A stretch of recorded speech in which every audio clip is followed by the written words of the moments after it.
আপনারা জানেন আমার আজকে আসার বিশেষ কারণ, গতকাল থেকে আমাদের প্রতিবেশী রাষ্ট্র একটা প্রবলেম চলছে, আমরা চাই শান্তি ফিরে আসুক। আমি হোল নাইট উত্তরকন্যায় ছিলাম, তার কারণ যাতে কোনো রকম আমাদের দিকে কোনো প্রবলেম হলে সেটা যাতে আপনারা নিশ্চিন্তে ঘুমোতে পারেন এবং আমরা আমাদের প্রশাসন সেটা দেখে নিতে পারি। সেই জন্য আজকে আমি এসছি। আমার এখানে বিশেষ করে 6,2011 সালের পর প্রায় 6,56,000-এর বেশি পাট্টা দেওয়া হয়েছে।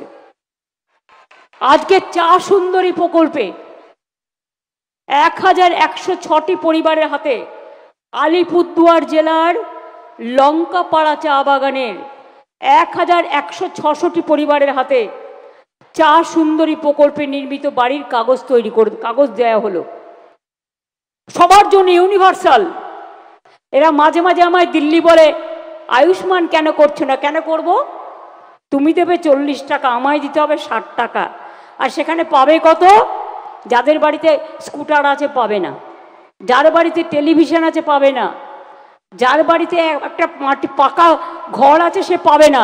তার মানে কি, আমার 11 কোটি জনসংখ্যার মধ্যে 1 কোটি পাবে, 10 কোটি পাবে না। কিন্তু আমাদেরটা হচ্ছে ইউনিভার্সাল, মানে আমরা সব পরিবারকে দিই, আমাদের কোনো ভেদাভেদ নেই। আর কোনো আমরা কেন্দ্রের থেকে টাকা নিই না, টোটালটাই রাজ্যের টাকা দিয়ে করি আমরা।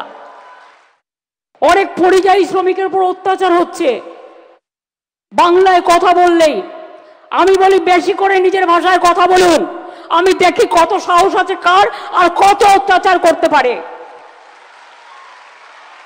সাহস কম নয়।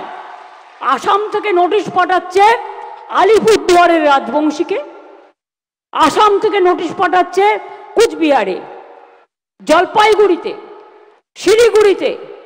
আমাদের লোকদের বাংলায় কথা বললে বাংলাদেশে পুশ করে দেওয়া হচ্ছে, এমনকি ট্রাইবেল মেয়ে পর্যন্ত রেহাই পাচ্ছে না। আমরা পরিষ্কার বলছি, আমরা মাতৃভাষায় কথা বলবো, অন্য ভাষাও শিখবো। কোনো ভাষাকে আমরা অসম্মান করি না। কেউ যদি রাজবংশী ভাষা বলতে চায় বলুক, আমার আপত্তি নেই। আমি তো বাংলা ভাষায়, আমার মাতৃভাষা, আমি কেন বলবো না? কি অপরাধ আছে? কেউ হিন্দি ভাষায় কথা বলে বলুক, কেউ গোর্খা ভাষায় কথা বলতে চায় বলুক, কেউ নেপালি ভাষায় কথা বলে বলুক, কি আপত্তি আছে? কিন্তু তোমরা আমাদের বাংলাকে কন্ট্রোল করতে পারবে না। বাংলা বাংলা চালাবে, दिल्ली नয়।